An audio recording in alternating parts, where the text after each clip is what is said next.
Hey everyone, we are just getting settled so we can continue on with tonight's three lectures from Neville Goddard. Meditation is one. I have them listed in the description of the video so you know which ones you're listening to. I'm just going to get a sip of water real quick and then we shall begin. Now I will remember to unmute fan base.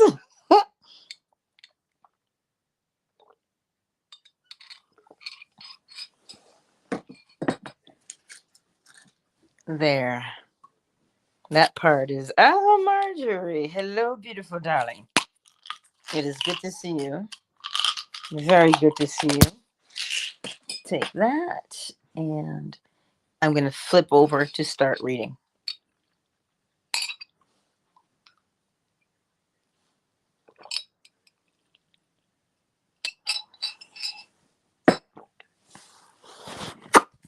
I'm ready. Make sure volume is up.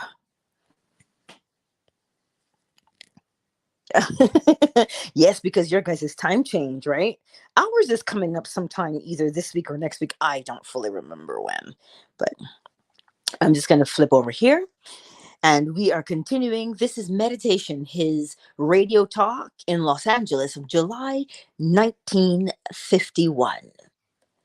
Meditation. Many people tell me they cannot meditate. This seems to me a bit like saying they cannot play the piano after one attempt. Meditation, as in every art of expression, requires constant practice for perfect results. A truly great pianist, for instance, would feel he could not play his best if he missed one day of practice. If he missed a week or a month of practice, he would know that even his most uninitiated audience would recognize his defects. So it is with meditation. If we practice daily with joy in this daily habit, we perfect it as an art.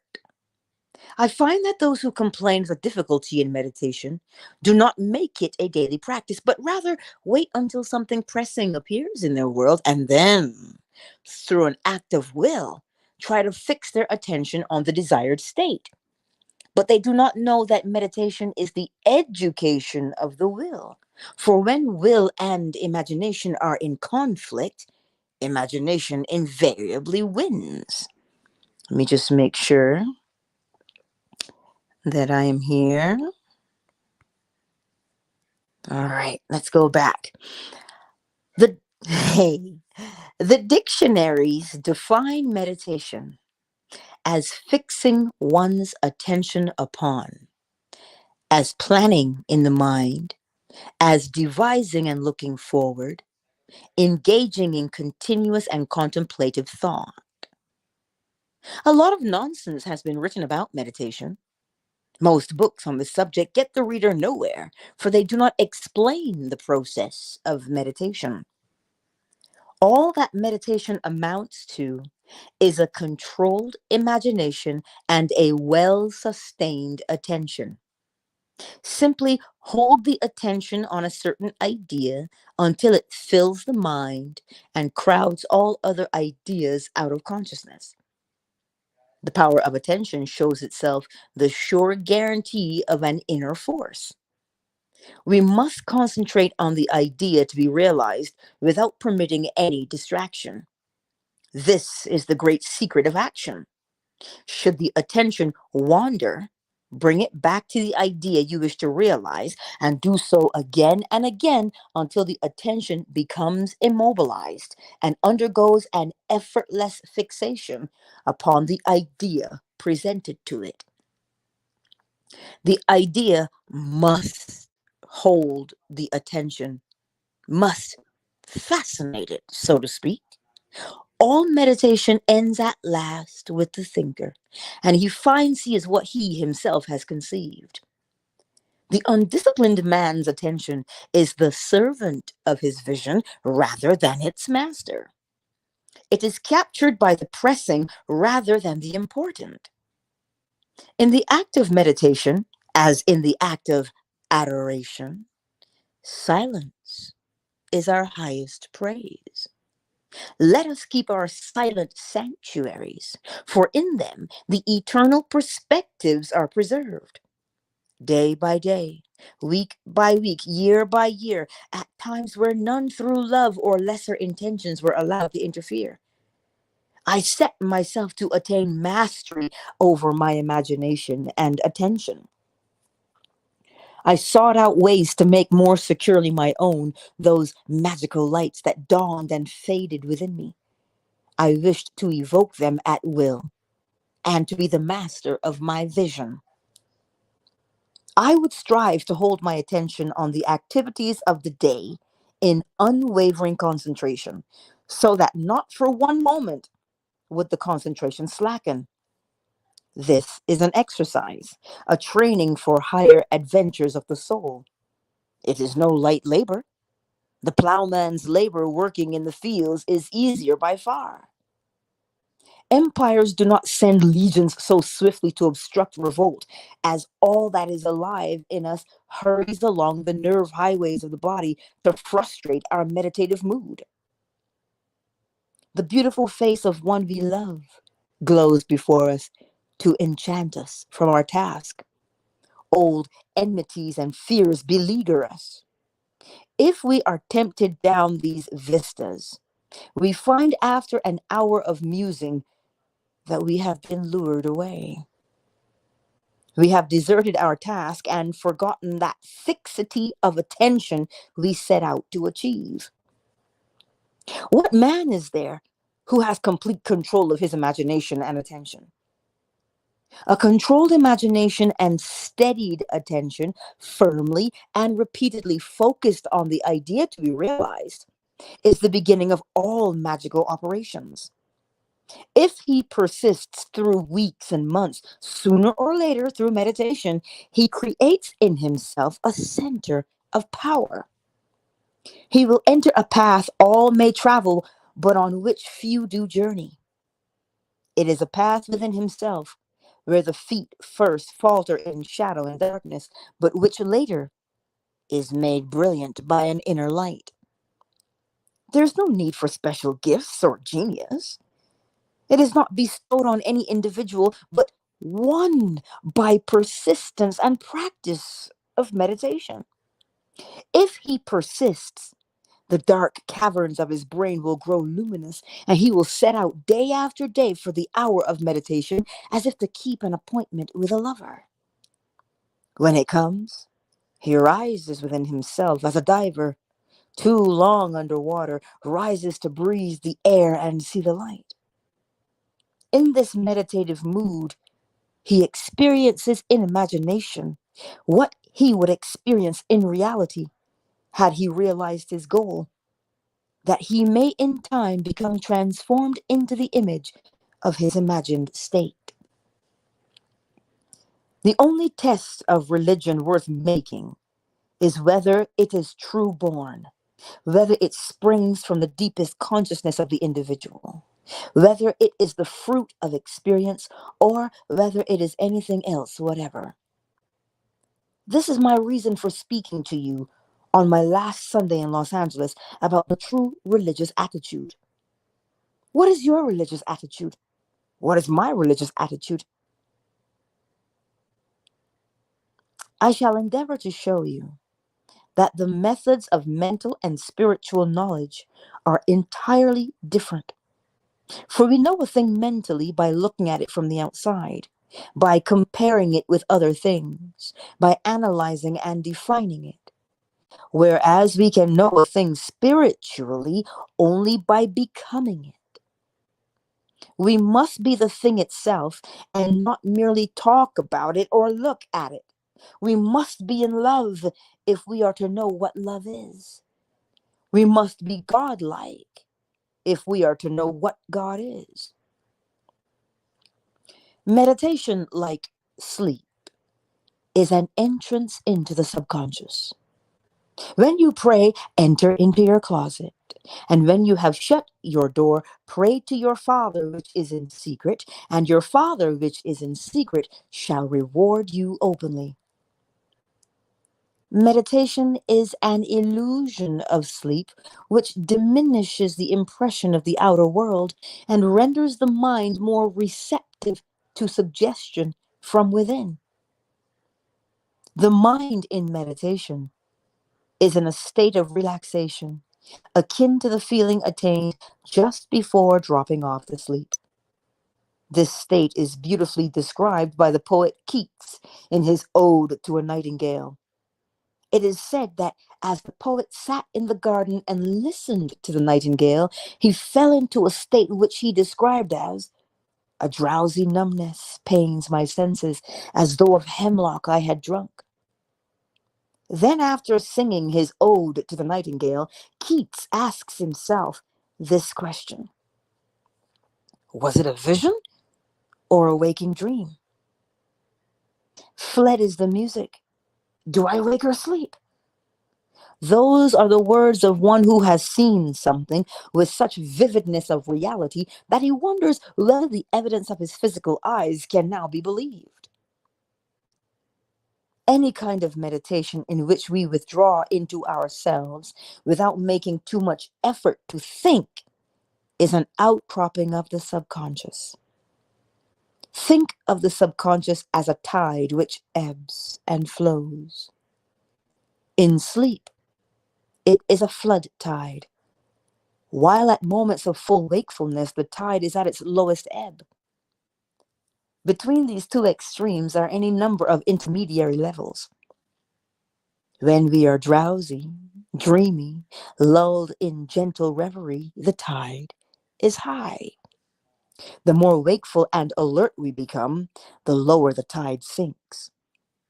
The highest tide compatible with the conscious direction of our thoughts occurs just before we fall asleep and just after we wake up. An easy way to create this passive state is to relax in a comfortable chair or on a bed. Close your eyes and imagine that you are sleepy, so sleepy, so very sleepy. Act precisely as though you were going to take a little siesta.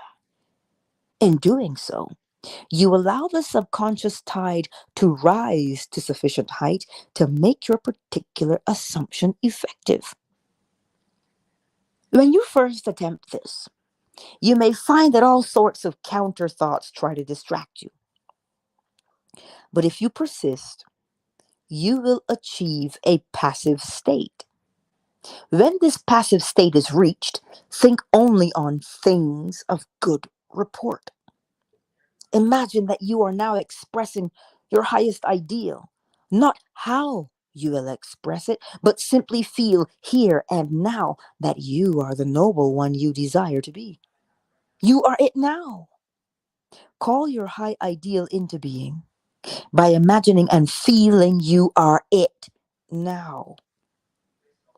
I think all happiness depends on the energy to assume the feeling of the wish fulfilled, to assume the mask of some other more perfect life.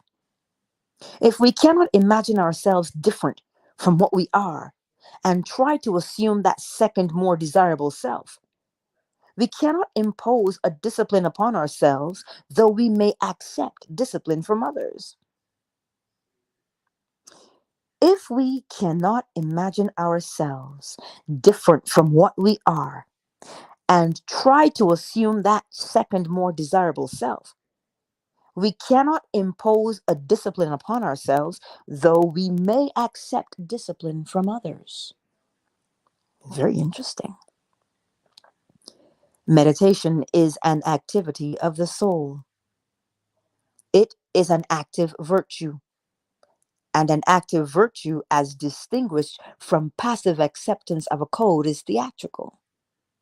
It is dramatic. It is the wearing of a mask.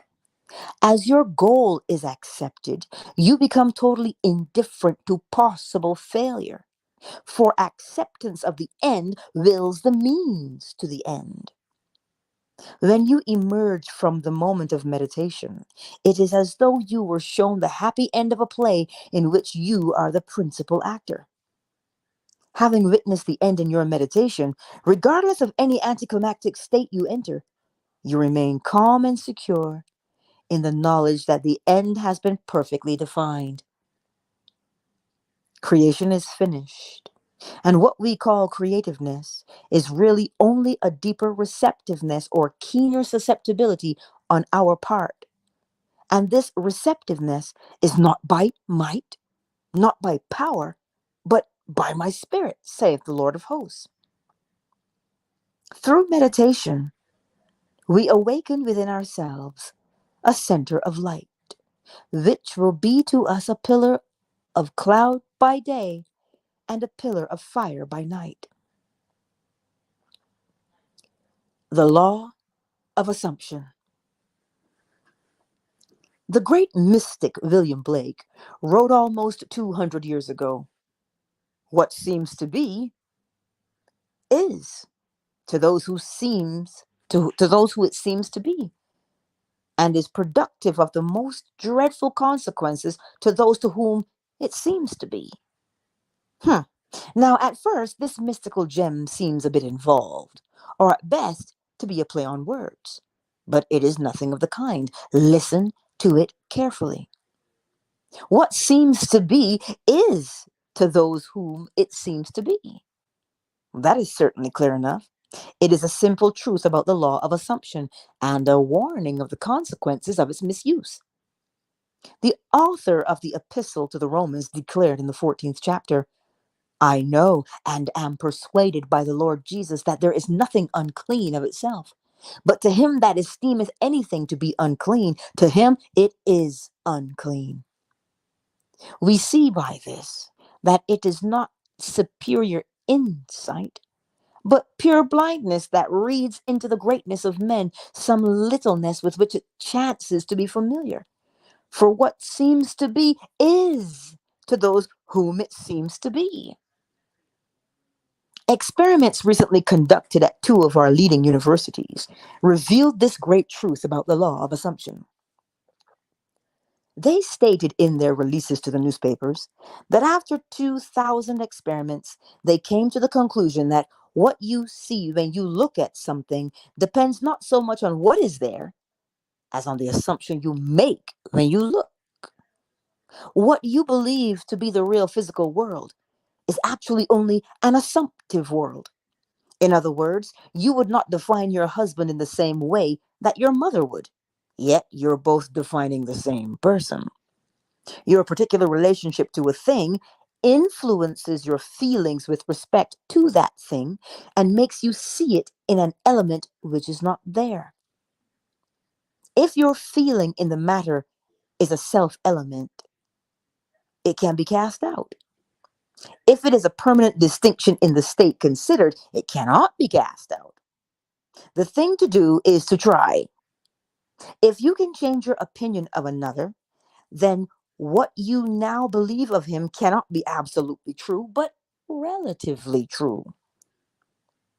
Men believe in the reality of the external world because they do not know how to focus and condense their powers to penetrate its thin crust. Well, strangely enough, it is not difficult to penetrate this view of the senses. To remove the veil of the senses, we do not employ great effort. The objective world vanishes as we turn our attention from it. We have only to concentrate on the state desired to mentally see it. But to give reality to it so that it will become an objective fact, we must focus our attention upon the desired state until it has all the sensory vividness and feeling of reality. Then, through concentrated attention, our desire appears to possess the distinctness and feeling of reality. When the form of thought is as vivid as the form of nature, we have given it the right to become a visible fact in our lives. Each man must find the means best suited to his nature to control his attention and concentrate it on the desired state. I find for myself the best state to be one of meditation, a relaxed state akin to sleep. but a state in which I am still consciously in control of my imagination and capable of fixing my attention on a mental object. If it is difficult to control the direction of your attention while in this state akin to sleep, you may find gazing fixedly into an object very helpful. Do not look at its surface, but rather into and beyond any plain object, such as a wall, a carpet, or any object which possesses depth. Arrange it to return as little reflection as possible. Imagine, then, that in this depth you are seeing and hearing what you want to see and hear until your attention is exclusively occupied by the imagined state. At the end of your meditation, when you awake from your controlled waking dream, you feel as though you had returned from a great distance. The visible world which you had shut out returns to consciousness, and by its very presence informs you that you have been self-deceived into believing that the object of your contemplation was real. But if you remain faithful to your vision, this sustained mental attitude will give reality to your visions, and they will become visible, concrete facts in your world. Define your highest ideal and concentrate your attention upon this ideal until you identify yourself with it. Assume the feeling of being it, the feeling that would be yours were you now embodying it in your world. This assumption, though now denied by your senses, if persisted in, will become a fact in your world. You will know when you have succeeded in fixing the desired state in consciousness simply by looking mentally at the people you know. This is a wonderful check on yourself, as your mental conversations are more revealing than your physical conversations are. If in your mental conversations with others you talk with them as you formerly did, then you have not changed your concept of yourself.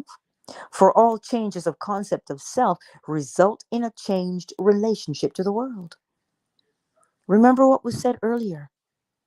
What you see when you look at something depends not so much on what is there as on the assumption you make when you look. Therefore, the assumption of the wish fulfilled should make you see the world mentally as you would physically, were your assumption a physical fact. The spiritual man speaks to the natural man through the language of desire. The key to progress in life and to the fulfillment of dreams lies in the ready obedience to the voice. Unhesitating obedience to its voice is an immediate assumption of the wish fulfilled. Unhesitating obedience to its voice is an immediate assumption of the wish fulfilled. To desire a state is to have it. As Pascal said, you would not have sought me had you not already found me. Man, by assuming the feeling of the wish fulfilled and then living and acting on this conviction, changes his future in harmony with his assumption. To change his future is the inalienable right of freedom-loving individuals. There would be no progress in the world were it not for the divine discontent in man, which urges him on to higher and higher levels of consciousness. Changing your future. Let's see. Again today, speaking of changing your future, I wish to stress the importance of a real transformation of self. Not merely a slight alteration of circumstances, which in a matter of moments will permit us to slip back into the old dissatisfied man. In your meditation, allow others to see you as they would see you were this new concept of self a concrete fact. You always seem to others the embodiment of the ideal you inspire. Therefore, in meditation, when you contemplate others, you must be seen by them mentally as you would be seen by them physically, were your conception of yourself an objective fact. That is, in meditation, you imagine that they see you expressing this nobler man you desire to be. If you assume that you are what you want to be, your desire is fulfilled, and in fulfillment, all longing to be is neutralized. This also is an excellent check on yourself as to whether or not you have actually succeeded in changing self. You cannot continue desiring what has been realized. Rather, you are in a mood to give thanks for a gift received. Your desire is not something you labor to fulfill. It is recognizing something you already possess. It is assuming the feeling of being that which you desire to be. Believing and being are one. The conceiver and his conception are one. Therefore, that which you conceive yourself to be can never be so far off as even to be near, for nearness implies separation. If thou canst believe, all things are possible to him that believeth. If thou canst believe, all things are possible to him that believeth. Faith is the substance of things hoped for, the evidence of things not yet seen.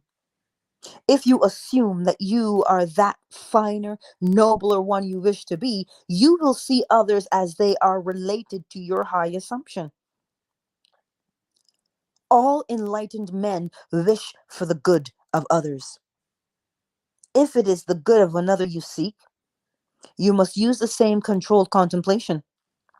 In meditation, you must represent the other to yourself as already being or having the greatness you desire for him. As for yourself, your desire for another must be an intense one. It is through desire that you rise above your present sphere, and the road from longing to fulfillment is shortened as you experience in imagination all that you would experience in the flesh, were you or your friend the embodiment of the desire you have for yourself or him. Experience has taught me that this is the perfect way to achieve my great goals for others as well as for myself. However, my own failures would convict me were I to imply that I have completely mastered the control of my attention.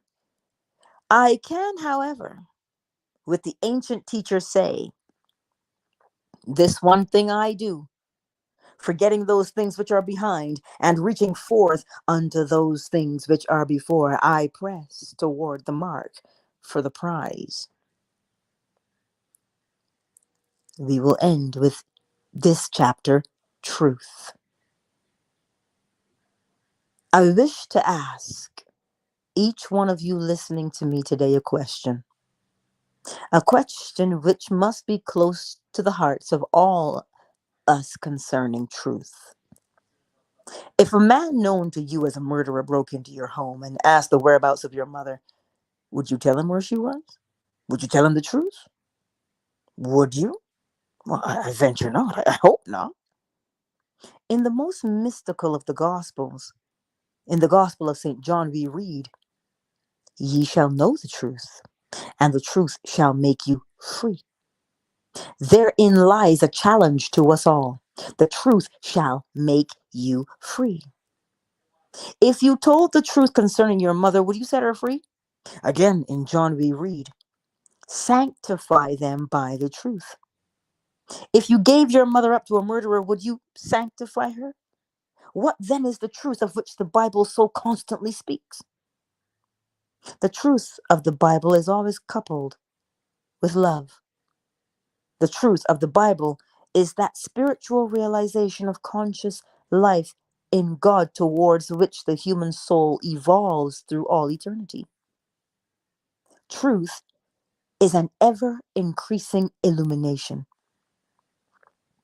No one who seeks sincerely for truth need fear the outcome, for every raising erstwhile truth brings into view some larger truth which it had hidden.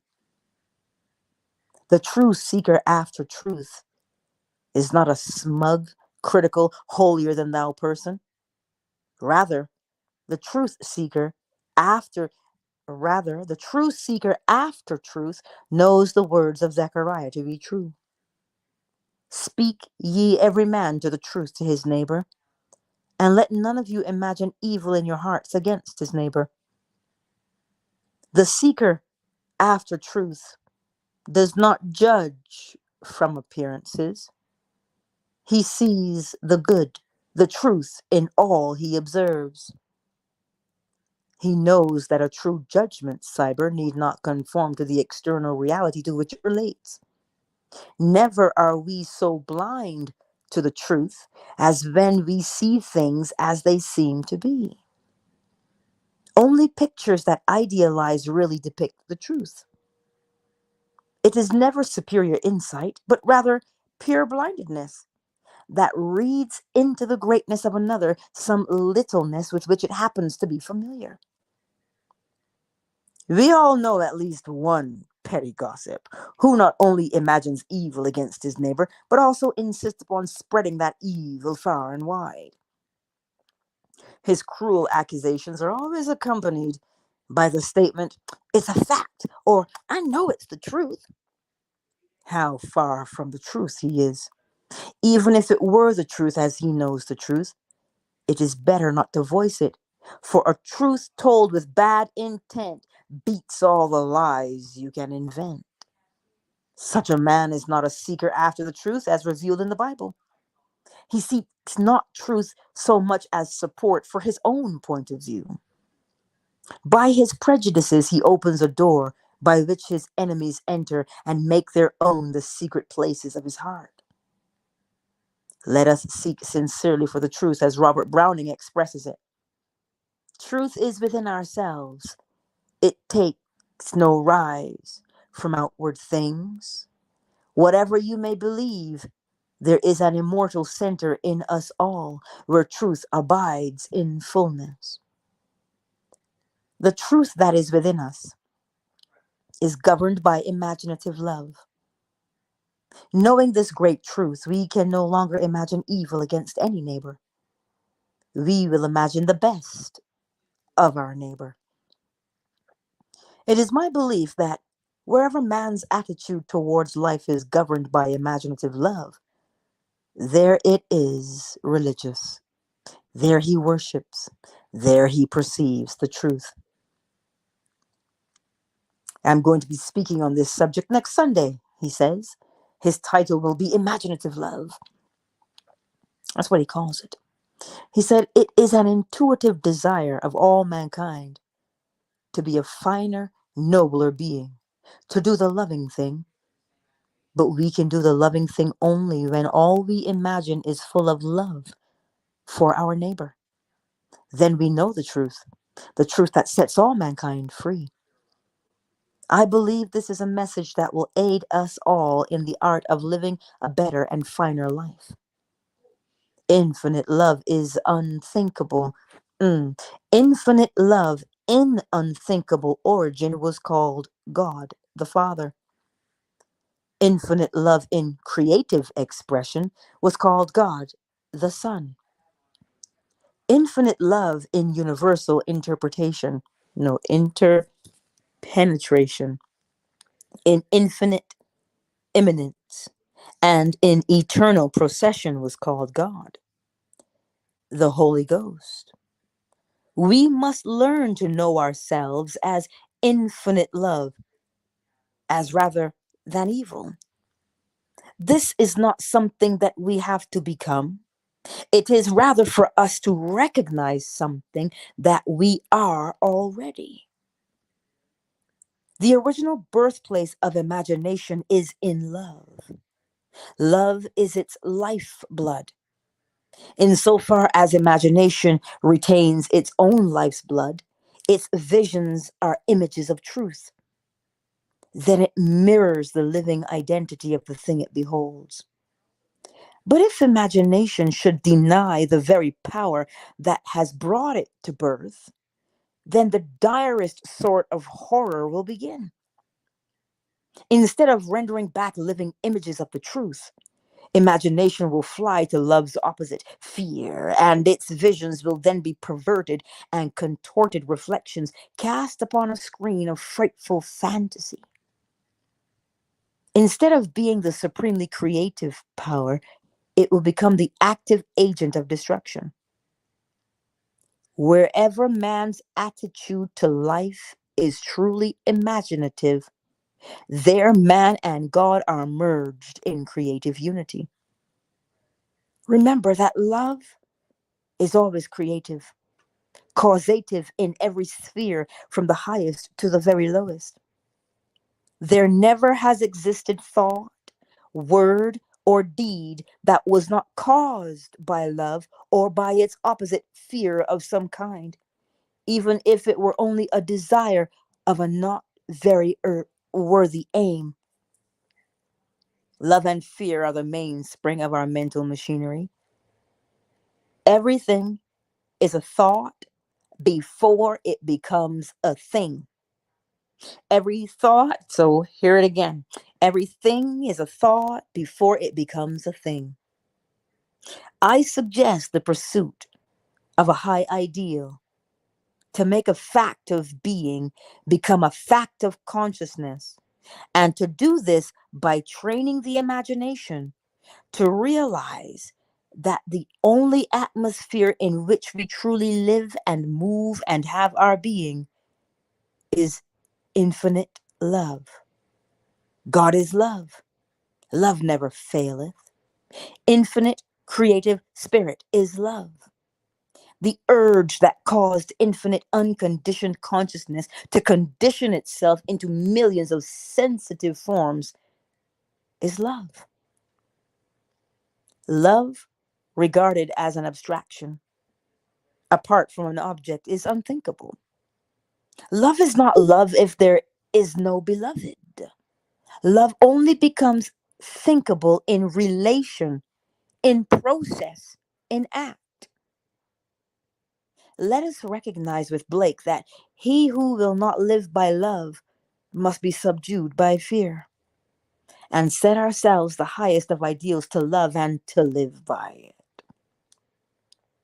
But our highest ideals do not bless unless they come down and take on flesh. We must make results and accomplishments the crucial test of our imagination and our love, for incarnation is the only true realization. Our faithfulness must be to the sum of all the truth we know, and it must be absolute. Otherwise, that truth lacks a vehicle and cannot be incarnated in us. Our concept of ourselves determines the scenery of our lives. We are ever our own jailers. The prison doors that we thought closed are truly ajar, waiting for us to see the truth. Man ever surrounds himself with the true image of himself, said Emerson. Every spirit builds itself a house, and beyond its house, a world, and beyond its world, a heaven. Know then, the world exists for you. For you, the phenomenon is perfect. What we are, that only can we see. All that Adam had, all that Caesar could, you have and you can do. All that Adam had, all the Caesar could, you have and you can do. One more time for your mind. All that Adam had, all the Caesar could, you have and can do. Adam called his house heaven and earth. Caesar called his house Rome. You perhaps call yours a cobbler's trade, or 100 acres of land, or a scholar's garret. Yet line for line and point for point, your dominion is as great as theirs, though without such fine names. Build therefore your own world, and as fast as you conform your life to the pure idea in your mind, that will unfold its great proportions. The truth is our secret inward reality, the cause, the meaning, the relation of our lives to all things. Let the truth carry us heavenwards, expanding our conceptions, increasing our understanding until we know the truth and are made free. Aw, if you're willing to stay, you can. Let's. I know tomorrow would have been three, like we had it 3 days, three lectures, but stone, water, or wine? Come on. We gotta read this one. So buckle up. Stone, water, or wine, and we will end there. It has been my privilege and pleasure to address Dr. Frederick Bale's Sunday audiences in the past few years. Today, I am to extend the privilege in speaking to you, his unseen audience of the radio. This will be a very practical series of talks, for my subjects will be drawn largely from the Bible, the most spiritual of all books. And I am firmly convinced that whatever is most profoundly spiritual is in reality most directly practical. Again, whatever is most profoundly spiritual in reality is most directly practical. All mistakes made in biblical interpretation come from referring statements of which the intention is spiritual and mystical, and implying principles or states to times, persons, or places. In one sense, not one work of Scripture is true according to the letter. Yet I say that every word is true. But the Scriptures are true only as He intended them that spoke them. They are true as God meant them, not as man will have them. A spiritual and symbolical interpretation alone yields truth, whilst a literal acceptation profits nothing. The Bible contains historical elements, but these are always used as picture language of great ideas. The gospel narrative is to be studied in order that we may know. It does not convey knowledge immediately. Getting to know is a gradual process, a progressive inner experience. God reveals himself within us as we are able to receive him. The deep meanings have always been recognized partially by a few, as will be found by consulting the writings of the seers of all past ages. In assigning to the Bible its proper meaning, it is necessary to remember that as mystical scriptures, it deals primarily not with material things or persons, but with spiritual significations. The Bible is addressed not to the outer sense or reason, but to the soul. Its object is not to give a historical account of physical life, but to exhibit the spiritual possibilities of humanity at large, for religion is not in its nature historical and dependent upon actual sensible events, but consists in processes such as faith and redemption. These, being interior to all men, subsist irrespective of what any particular man has at any time done. The perennial value of the Bible is its symbolic value. There are great controversies as to what is and what is not historical in the Bible, but let us remember that if we could settle all the historical questions tomorrow, that would not give us religion, nor would it give the Bible abiding value. Everything depends upon our finding the symbolical value of the facts. A fact of past history has nothing in it for present day religion unless it stands forth as a symbol of a reality behind itself. The Bible is a revelation of truth expressed in divine symbolism. From the literal point of view, the wording may sometimes be confusing. It is the symbolism alone which is precious and worthy of our best efforts to elucidate or to comprehend. All scripture was written from the inward mystery and with a mystical sense put into it. The stories conceal an underlying meaning, and the task of scripture interpretation is to discover these psychological truths which are expressed in this symbolism. We here are not concerned with the surface meaning of the scripture, whether it be reasonable or absurd, for in no case does it constitute the inner truth we are seeking. Throughout the centuries, we have mistakenly taken personification for persons, allegory for history, the vehicle that conveyed the instruction for the instruction itself, and the gross first sense for the ultimate sense intended. In most of the little things of life, this confusion is of trivial consequence. But the error which arises when you carry the confusion into questions of greater moment, such as religion, assumes gigantic proportions. For centuries, men have sought eagerly for bits of evidence which might be related to the happenings described in the Bible.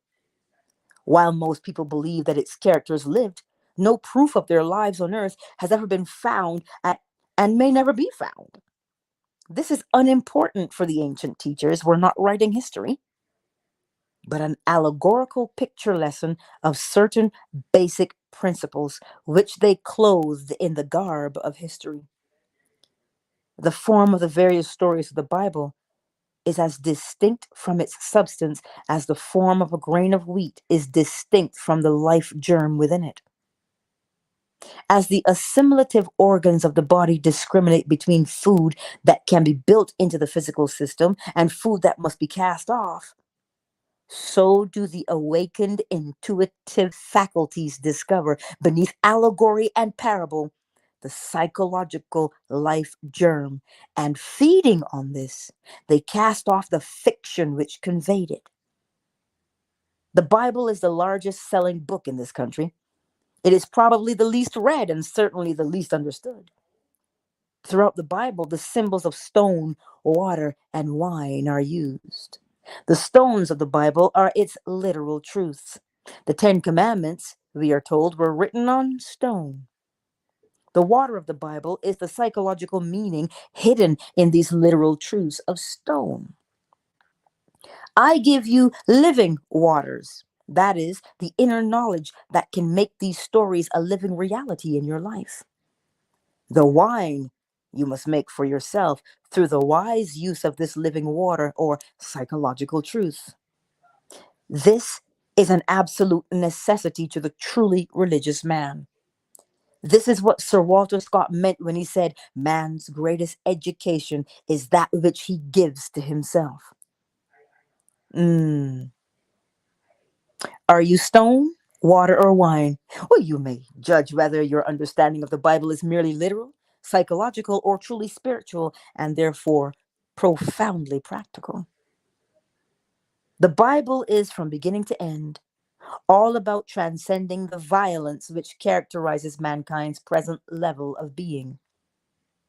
It affirms the possibility of a development of another level of being surmounting violence. The point of view taken is that the goal of man is this inner development, which is the only real psychology. To take the Bible away from its central idea of rebirth, which means an inner evolution and implies the existence of a higher level, is to understand nothing of its real meaning. The Word of God, that is, the psychological teaching in the Bible, is to make a man different. First, in thought, and then in being, so that he becomes a new man or is born again. Whenever an entirely new attitude enters into a person's life, psychological rebirth to some extent has occurred. Man wants to be better, not different. The Bible speaks not of being better, but of another man, a man reborn. Except a man be born again, he cannot see the kingdom of God. Except a man be born of water and the Spirit, he cannot enter into the kingdom of God. Marvel not that I said unto thee, ye must be born again. John 3. The 10 Commandments were written on tablets of stone for those incapable of seeing any deeper meaning. Stone represents the most external and literal form of spiritual truth, and water refers to another way of understanding the same truth. Wine or spirit is the highest form of understanding it. Such as men themselves are, such will God appear to them to be, wrote John Smith, the Cambridge Platonist, or Platonist, you call him, because he studied Plato. The God of the moralist is before all things a great judge and schoolmaster. The God of science is impersonal and inflexible vital law. The God of the savage is the kind of chief he would be himself if he had the opportunity. No man's conduct will be higher than his conception of God, and his conception of God is determined by the kind of man he himself is. No man's conduct will be higher than his conception of God, and his conception of God is determined by the kind of man he himself is. For such as men themselves are, such will God appear to them to be. And what is true of man's concept of God is equally true of man's concept of God's word, the Bible. It will be to him what he is to himself. God is God from the creation. Truth alone is man's salvation. But the God that now you worship soon shall be your God no more. For the soul in its unfolding, evermore its thoughts remolding, learns more truly in its progress how to love and to adore.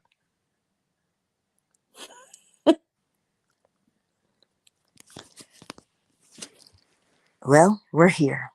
If you want to leave, you can catch the replay, but I feel fired up, but I have to. Feeling is the secret. Recently, I asked a very successful businessman his formula for success. He laughed and was a little embarrassed. Then he replied, I guess it's just because I can't conceive of failure. It's nothing that I think about much. It's more a feeling that I have. His statement coincided completely with my own beliefs and experiments. We can think about something forever and never see it in our world, but once let us feel its reality, and we are bound to encounter it. The more intensely we feel, the sooner we will encounter it. We all regard feelings far too much as effects and not sufficiently as causes of the events of the day. Feeling is not only the result of our conditions of life, it is also the creator of those conditions. We say we are happy because we are well, not realizing that the process will work equally well in the reverse direction. We are well because we are happy. We are all far too undisciplined in our feelings. To be joyous for another is to bless ourselves as well as him. To be angry with another is to punish ourselves for his fault. The distressed mind stays at home, though the body travels to the ends of the earth, while the happy mind travels, though the body remains at home. Feeling is the secret of successful prayer. For in prayer, we feel ourselves into the situation of the answered prayer, and then we live and act upon that conviction. Feeling after him, as the Bible suggests, is a gradual unfolding of the soul's hidden capacities. Feeling yields in importance to no other. It is the ferment without which no creation is possible. All forms of creative imagination imply elements of feeling. All emotional dispositions, whatever may influence the creative imagination. Feeling after him has no finality. It is an acquisition, increasing in proportion to receptivity, which has not and never will have finality. An idea which is only an idea produces nothing and does nothing. It acts only if it is felt, if it is accompanied by effective feeling.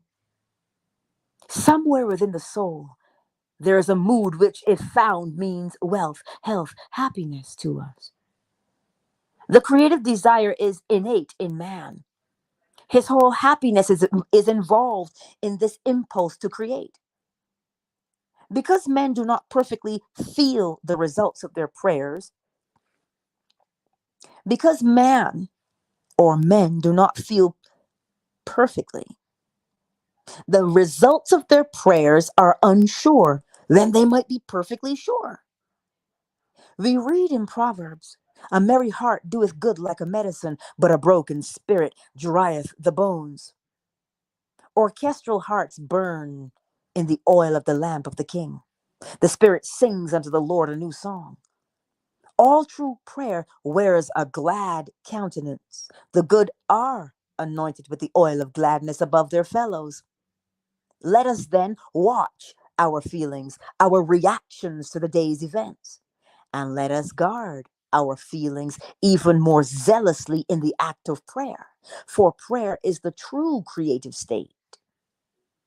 Dignity indicates that man hears the greater music of life and moves to the tempo of its deeper meaning. If we did nothing but imagine and feel the lovely, the world's reform would at once be accomplished. Many of the stories of the Bible deal exclusively with the power of imagination and feeling. Feeling after him is the cry of the truth seeker. Only imagination and feeling can restore the Eden from which experience has driven us. Feeling and imagination are the senses by which we perceive the beyond. Where knowledge ends, they begin. Every noble feeling of man is the opening for him of some door to the divine world. Let us measure men, not by the height of their cities, but by the magnificence of their imaginations and feelings. Let us turn our thought up to heaven and mix our imagination with the angels. The world that moves us is the one we imagine, not the world that surrounds us. In the imagination lie the unexplored continents and man's great future adventure. The consciousness of non finality in feeling after God has been the experience of all earnest Godward feelers. They realize that their conception of the infinite has constantly deepened and expanded with experience. Those who endeavor to think of the meaning of the experience and to coordinate it with the rest of our knowledge are the philosophic mystics. Those who try to develop the faculty in themselves and to deepen the experience are the practical or experimental mystics. Some, and among them the greatest, have tried to do both. Religion begins in subjective experience. Religion is what a man does with his solitude, for in solitude we are compelled to subjective experience. Hmm. It says here, a true religious attitude is man's salvation. God never changes. It is we who are changing. Our spiritual eyes are ever getting keener, and this enlargement of truth will bring us an ever increasing inner peace. The best defense against the deceptive assault upon our mental and moral eyesight is the spiritual eye or the eye of God. In other words, a spiritual ideal that cannot be changed by circumstance, a code of personal honor and integrity in ourselves, and goodwill and love to others. Not what thou art, nor what thou hast been, beholdeth God with his merciful eyes, but that thou wouldst be. Do you hear that? Not what you are, not what you have been, God beholds with his merciful eyes. He doesn't see those. He sees what you would be. Through the vein of the humblest man on earth runs the royal blood of being. Therefore, let us look at man through the eyes of imaginative love, which is really seeing with the eye of God. Under the influence of the eye of God, the ideal rises up out of the actual, as water is etherealized by the sun into the imaginary cloudland. Things altogether distant are present to the spiritual eye. The eye of God makes the future dream a present fact. Not 4 months to harvest. Look again.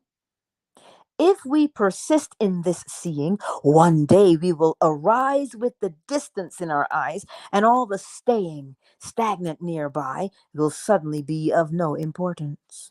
We will brush it aside as we pass on to our far-seen objective. The man who really finds himself cannot do otherwise than let himself be guided by love. He is of too pure eyes to behold iniquity. Our ability to help others will be in proportion to our ability to control and help ourselves. The day a man achieves victory over himself, history will discover that to have been a victory over his enemy. The healing touch is in an attitude, and one day man will discover that one governs souls only with serenity. The mighty surrenders itself fully only to the most gentle. Recognizing the power of feeling, let us pay strict attention to our moods and attitudes. Every stage of man's progress is made through the exercise of his imagination and feeling. By creating an ideal within our mental sphere, we can feel ourselves into this ideal image till we become one and the same with it, absorbing its qualities into the very core of our being. The solitary or captive can, by the intensity of his imagination and feeling, effect myriads so that he can act through many men and speak through many voices. Extend your feelers, trust your touch, participate in all flights of your imagination, and be not afraid of your own sensitivities. The best way to feel another's good is to be more intensely aware of it. Be like my friend and have more of a feeling for the health, the wealth, the happiness you desire. Ideas do not bless unless they descend from heaven and take flesh. Make results of accomplishments the crucial test of true imagination. As you observe these results, you will determine to fill your images with love and to walk in a high and noble mood, for you will know with the poet, that which ye sow ye reap. See yonder fields, the seamum was seamum, the corn was corn, the silence and the darkness knew so is man's fate born. And finally, affirm your reality or affirm the reality of your own greatness. Let me take a sip of water real quick.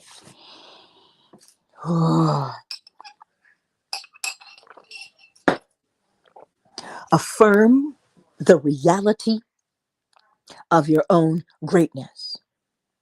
In the creation of a new way of life, we must begin at the beginning with our own individual regeneration. The formation of organizations, political bodies, religious bodies, social bodies is not enough. The trouble we see goes deeper than we perceive. The essential revolution must happen within ourselves. Everything depends on our attitude towards ourselves. That which we will not affirm within ourselves can never develop in our world. This is the religion by which we live. For religion begins in subjective experience, Like charity, it begins at home. Be ye transformed by the renewing of your mind is the ancient formula that there is no other. Everything depends upon man's attitude toward himself. That which he cannot or will not claim as true of himself can never evolve in his world. Man is constantly looking about his world and asking, what's to be done? Well, what will happen? Then he should ask himself, who am I? What is my concept of myself? If we wish to see the world a finer, greater place, we must affirm the reality of a finer, greater being within ourselves. It is the ultimate purpose of my teaching to point the road to this consummation. I'm trying to show you how the inner man must readjust himself. What must be the new premise of his life in order that he may lose his soul on the level he now knows and find it again on the higher level he seeks? It is impossible for man to see other than the contents of his own consciousness, for nothing has existence for us save through the consciousness we have of it. The ideal man is always seeking a new incarnation, but unless we ourselves offer him parentage, he is incapable of birth. We are the means whereby the redemption of nature from the law of cruelty is to be effected. The great purpose of consciousness is to effect this redemption. If we decline the burden and point to natural law as giving us conclusive proof that redemption of the world by imaginative love is something that can never come about, we simply nullify the purpose of our lives through want of faith. We reject the means, the only means whereby this process of redemption must be effected. The only test of religion worth making is whether it is true born, whether it springs from the deepest conviction of the individual, whether it is the fruit of inner experience. No religion is worthy of a man unless it gives him a deep and abiding sense that all is well, quite irrespective of what happens to him personally. The methods of mental and of spiritual knowledge are entirely different. For we know a thing mentally by looking at it from the outside, by comparing it with other things, by analyzing and defining it. Whitehead has defined religion as that which a man does with his solitude. I should like to add, I believe it is what a man is in his solitude. In our solitude, we are driven to subjective experience. It is then that we should imagine ourselves to be the ideal man we desire to see embodied in the world. If in our solitude we experience in our imagination what we would experience in reality had we achieved our goal, we will in time become transformed into the image of our ideal. Be renewed in the spirit of your mind. Put on the new man. Speak every man truth with his neighbor. The process of making a fact of being, a fact of consciousness, is by the renewing of your mind. The process of making a fact of being, a fact of consciousness, is by the renewing of your mind. We are told to change our thinking, but we can't change our thought unless we change our ideas. Our thoughts are the natural outpouring of our ideas, and our innermost ideas are the man himself. The end of longing is always to be, not to do. The end of longing is always to be, not to do. Be still and know I am that which I desire. Strive always after being. External reforms are useless if your heart is not reformed. Heaven is entered not by curbing our passions, but rather by cultivating our virtues. An old idea is not thickly forgotten, it is crowded out by new ideas. It disappears when a wholly new and absorbing idea occupies our attention. Old habits of thinking and feeling, like dead oak leaves, hang on till they are pushed off by new ones. Creativeness is basically a deeper receptiveness, a keener susceptibility. The future dream must become a present fact in the mind of anyone who would alter his life. Every great outpicturing is preceded by a period of profound absorption. When that absorption is filled with our highest ideal, when we become that ideal, then we see it manifest in our world and we realize that the present does not recede into the past, but advances into the future. This is essentially how we change our future. A now which is elsewhere has for us no absolute meaning. We only recognize now when it is at the same time here. When we feel ourselves into the desired state here and now, we have truly changed our future. It is this changing your future which I hope to explain to you fully next Sunday morning. Discouraged people are sorely in need of the inspiration of great principles. We must get back to first principles if we are to speak with a voice that will kindle the imagination and rouse the spirit. Again, I must repeat, in the creation of a new way of life, we must begin at the very beginning with our own individual regeneration. Man's chief delusion is his conviction that he can do anything. Everyone thinks he can do. Everyone wants to do, and all ask, what's to do? What to do? It is impossible to do anything. One must be. It is hard for us to accept the fact that we ourselves do nothing. It is especially difficult because it is the truth, and the truth is always difficult for man to accept. But actually, nobody can do anything. Everything happens.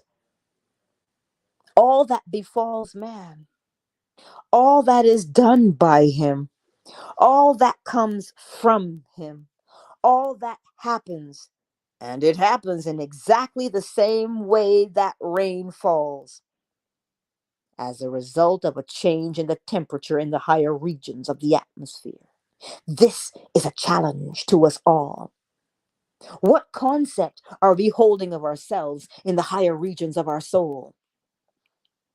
Everything depends upon man's attitude towards himself. That which he will not affirm as true within himself can never develop in his world. A change of concept of self is the right adjustment. The new relationship between the surface and the depth of man.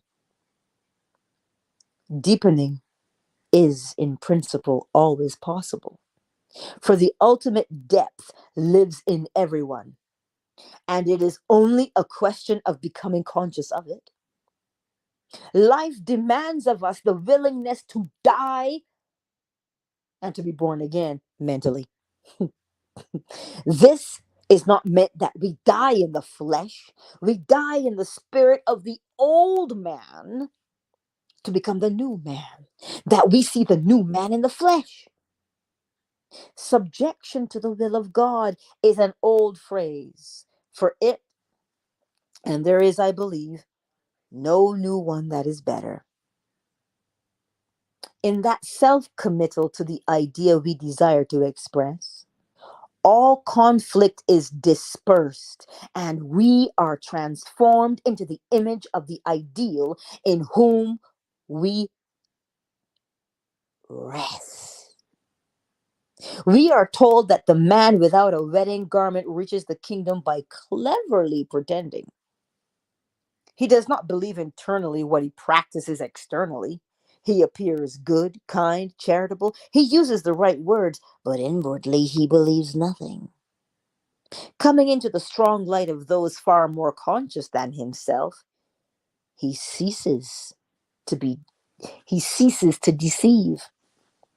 A wedding garment signifies a desire for union.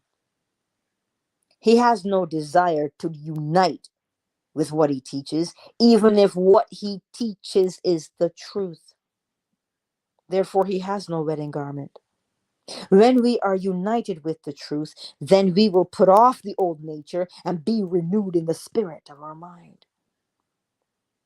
Truth will strip the clever pretenders of their false aristocracy. Truth, in its turn, will be conquered and governed by the aristocracy of goodness, the only unconquerable thing in the world. The end. The one thing that stood out tonight, everything depends upon man's attitude towards himself. Everything depends upon man's attitude towards himself. Everything depends upon your and my attitude towards ourselves. You don't know what your attitude towards yourself is? What did Neville suggest? Ask, who am I? What am I? Well, you'll see it, because by way of law, if you ask, you shall receive. So know this tonight as you put your head on your pillow.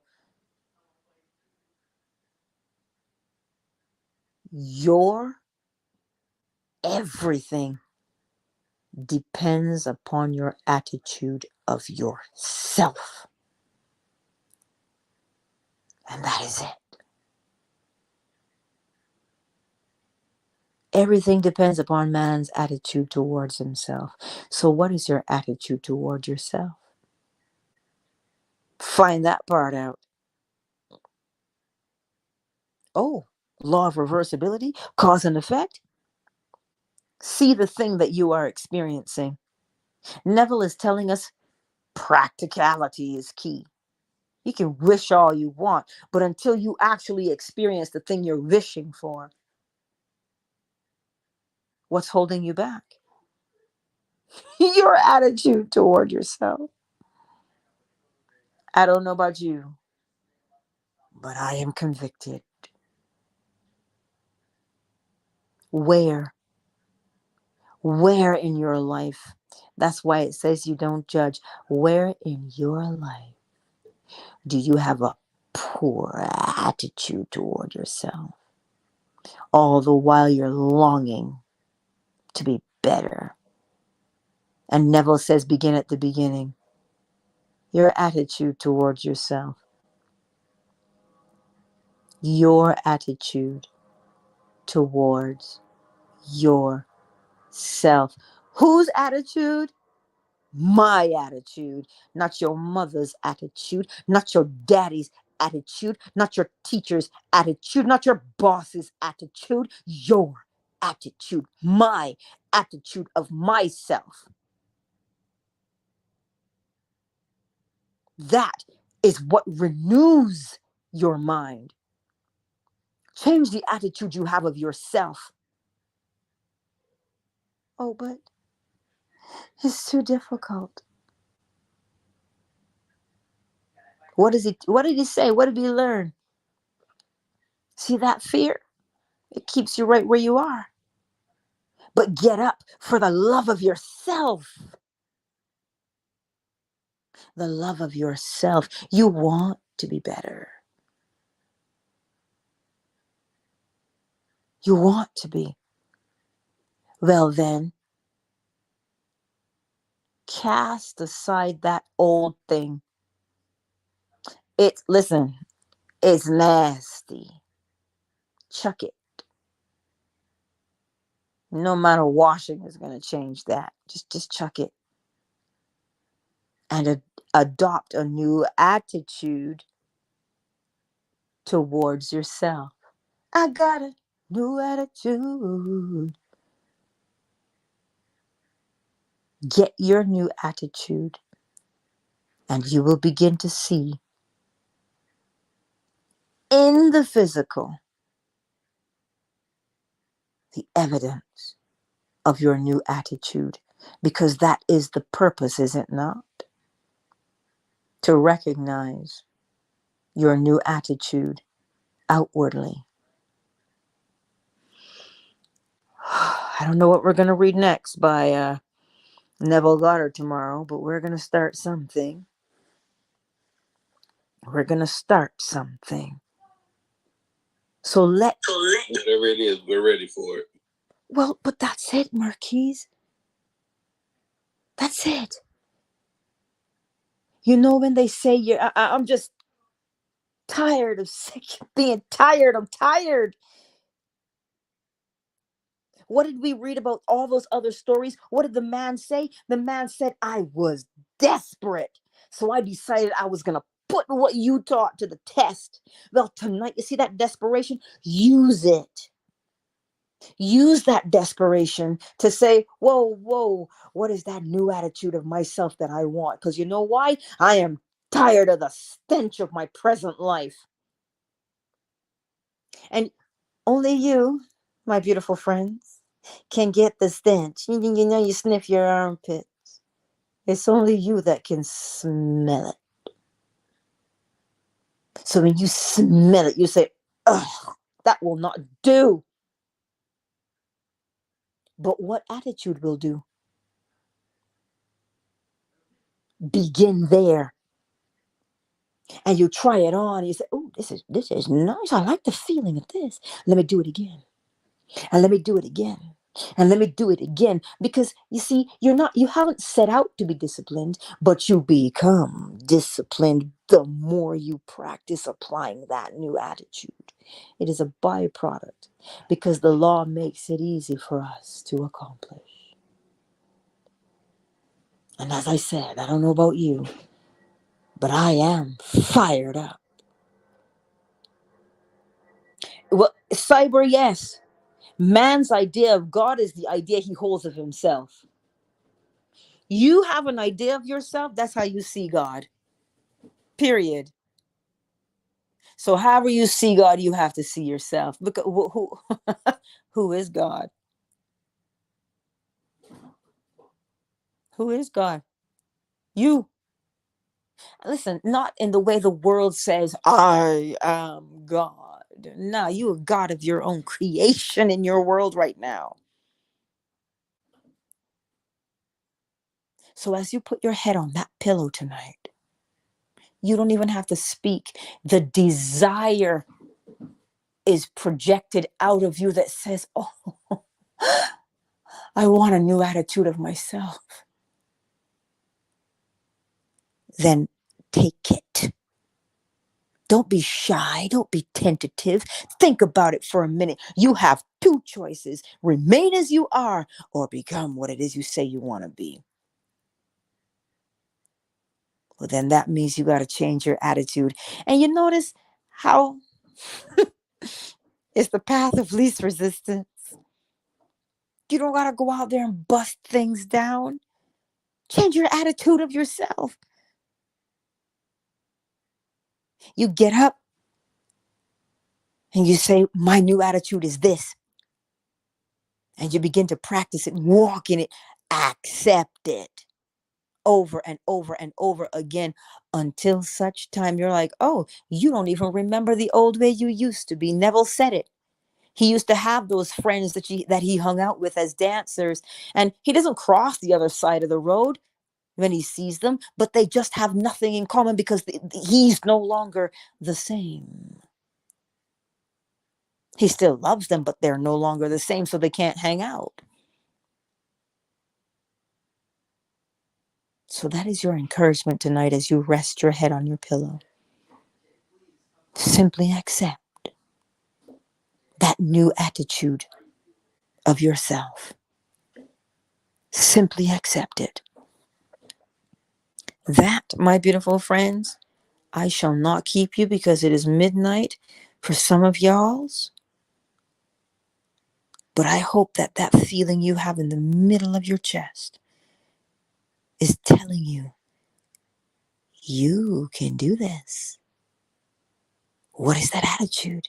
Name it and mentally embody it. Because what do you know? You know that the thing you mentally embody practically has to show itself. What I mean by practically, physically has to show itself to prove to you that you are who you say you are. And with that, I leave you tonight. So no more of this, oh, I'm not good enough.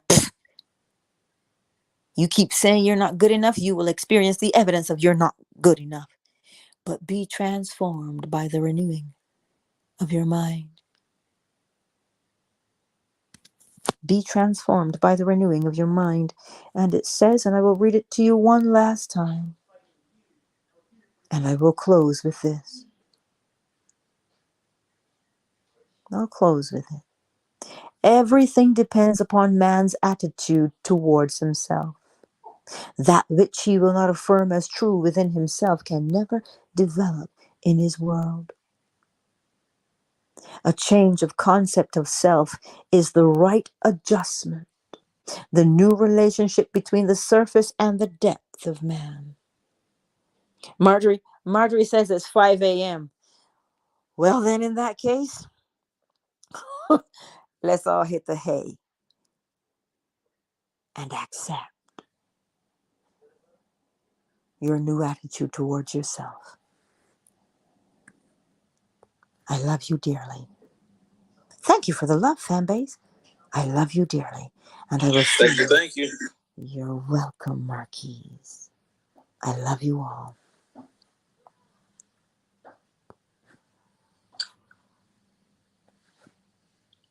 Fan base is closed. YouTube, Facebook, and Twitter. Cyber and Marjorie, y'all, I just love you. Artorius, the great, I see you. Cyber, I trust I answered your question. Shea butter, I know, Marjorie. Like it does, it makes your whole body tingle, doesn't it? I know. Stepping with faith.